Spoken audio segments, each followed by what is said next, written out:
Checkmate does not end the chess game. It saves it. What do you mean? Let me explain. It saves it into your mind.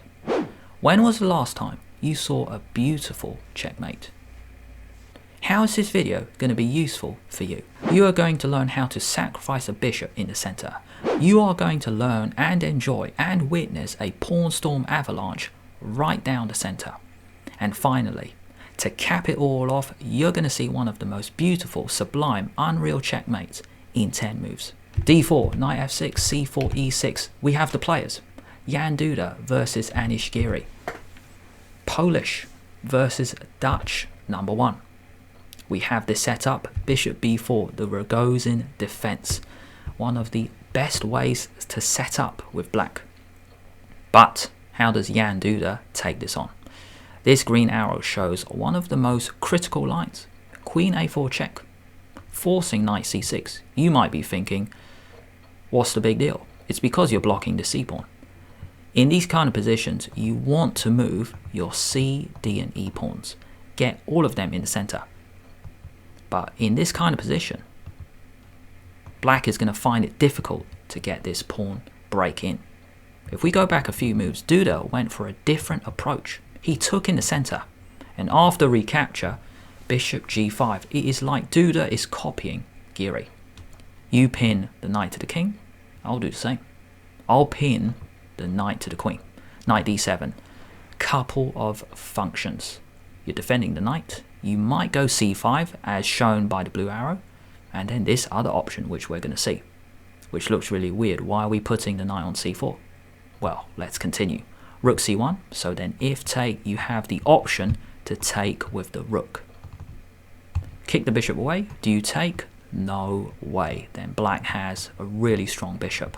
Duda keeps the pressure, just like Giri, keeping the pin on the knight against the king. Hit the bishop. Do you think Anish Giri is going a little bit crazy, going for this expansion? You can see from the blue arrow, that's just another option. Get your king safe. Not today. g5, hit the bishop, it drops back, and now, knight to e4. Hit the knight, hit the bishop, and this idea is coming up all of a sudden. That is why Anish Giri, you could say, went a little bit crazy, getting a pawn storm going. But where's his king going to go? We're going to find out. Queen b3, hit the bishop, forcing a capture. Check, take. And it looks like, at first glance, this looks like a wonderful position for white. White has this really cool bishop. If you take it, then actually this rook is now really good. You can't castle. This pawn is under attack, but Anish Giri has this great move, knight b6. Let me explain every arrow. Knight controls the c4 square. The blue arrow shows black is in full control of the light squares. Bishop might come here to support it, and couple of pawn launches for black. This is the one we're going to see pretty soon. e3. We're not going to take. Bad move. Do not make this trade. The rook is in the game. Ideally, black wants their pawn back a few moves. No. Trap the bishop. This is the exact position we saw in the intro. This is one of the key things you're going to learn. How are we going to trap this bishop? Like this. Bishop e5, hit the rook. You hit the bishop and it's trapped. Every square is covered. It's gone. Has Jan Duda blundered a piece? Of course he isn't. He's one of the best players in the world. He's going to get so many pawns. And this is another key diagram from the intro. Another key aspect you're going to learn. You give up the bishop, but you're going to get so many pawns. He takes in the center. Take. And now throws in a check before he gets the pawn back. So you're going to get 2 pawns for the bishop. King f8 played by Giri because you want to go king g7 next. One option is to block, but then you take. And there's some uncomfortable pressure here. If you go here, you can go knight d6 to attack the knight. You might even trade, check. King can move here or here. You can actually pick it up. Take, take, come back, something like this. Something like this. And then kick the knight away and look at the king. The king has no clothes on. No, you can't play this. Avalanche coming up pretty soon. Pretty similar to the real game, I mean. Not today. Check played, king f8. Knight takes pawn, threatening to win back the rook. King g7. One option is, this is what Stockfish mentioned, is to actually give up the rook. Pretty difficult. Very difficult for a human to actually allow this fork. Take, take. Something like this. Take, take. Here. A few forcing moves here. Take, take. Rook comes in. And engine gives level, so what? I take white here. Pretty easy moves to play. Rook is brilliant. You're going to kick the knight. Pawn launch coming up. King might come here, rook come here. Very difficult for black to move, so not going to go for this option. Instead, Geary played the normal move, king g7, given as a blunder because it does allow this fantastic move. Bishop retreats, hit the knight, it drops back. Avalanche coming. f4. This was the other key diagram in the intro. Another key thing you're going to learn. Just march your avalanche. You've got too many pawns in the center. 4 pawns, pieces, doing nothing. On your left. Not in the game. King has no close. These 2 pawns need to be back. g3, so what? You can go a3 to block, so what? f5. Really, truly shutting out this bishop. Queen comes in.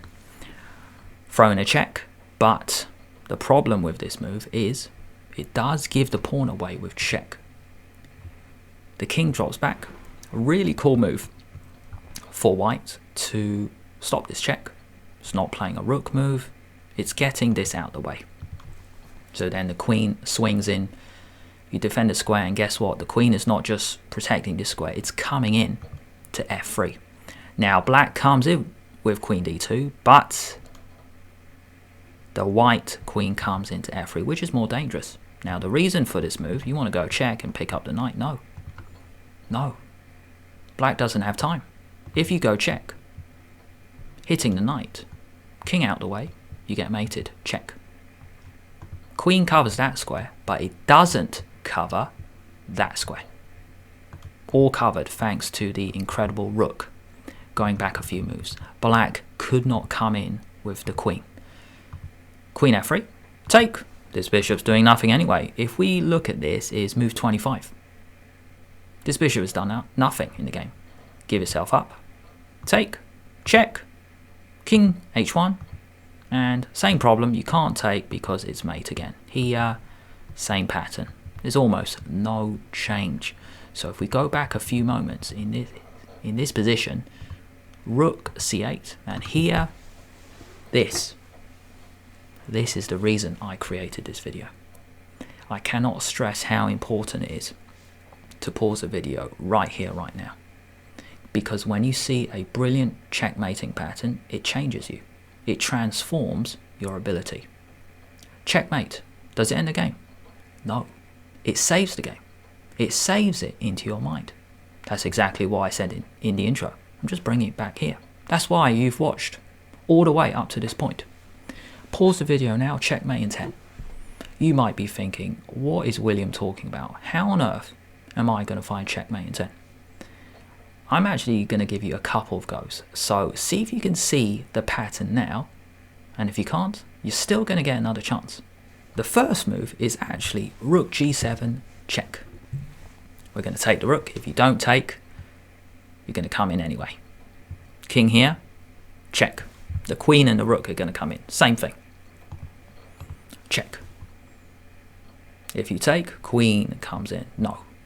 Game over pretty soon. King comes out. By the way, you can't go here because check, and it's this square. Do you remember it was the rook's job to cover h7, but guess what? We've got a bishop as well to help. Laser. No. So that option isn't possible. Black comes forward with the king. Check. Okay. King g5. Now what?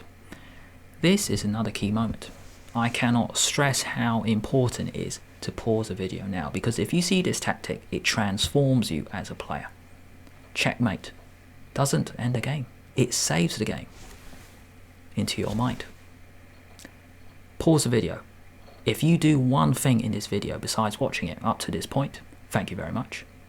It is to pause now and find the absolutely brilliant move. You have 5 seconds. Sacrifice your queen. Thank you very much. Queen f5, check. You've got to take the queen. Rook takes. Now, if you take the knight, very rare checkmate. All squares covered. Black, by the way. Black is one move away from mate himself, but it's actually mate from the pawn. Let's go back a couple moves. Check. King g6, only move. You can't take the knight. And here's the next moment. You've got to get in a discovered check right here, right now. Rook e5 check. Amazing. In this moment, Anish Giri resigned. There are 2 moves here for black. You can block with the rook and the queen, but to be honest, these moves don't actually matter. So we're not going to play it, because you're just going to take it anyway. It's also more beautiful if you don't play these moves. What do I mean? King f7. Only move. Check. All squares covered. King has to go back. And you can throw in the knight. You can even throw in the rook. That'll be mate in 3. But you can throw in the knight first. All squares covered. Check. And all of a sudden it's mate in the corner. Now, why am I saying this is more beautiful? It's because if you look at this, black is up a rook and a queen, minimum. Black is up 19 points, but white won the game. That's why I think it's more beautiful if black doesn't give up the queen and the rook, just to block. If we go back to this moment, just say block where the blocks don't matter. We go here, we go take, we go here, we go take. It actually leads to exactly the same thing. But in terms of an aesthetic point of view, if we look at this position, white is winning anyway. You're a bit up a bishop. But if we look at the final position, black is actually up a queen and a rook, but white won. What a brilliant finish. And I think we've got to summarize that. Check, take, check, king up, check, king g5, check, check, check, check, check, mate. Let me know in the comments, is this the best checkmate you've ever seen? If it isn't, please let me know in the comments. What is the best checkmate that you've ever seen?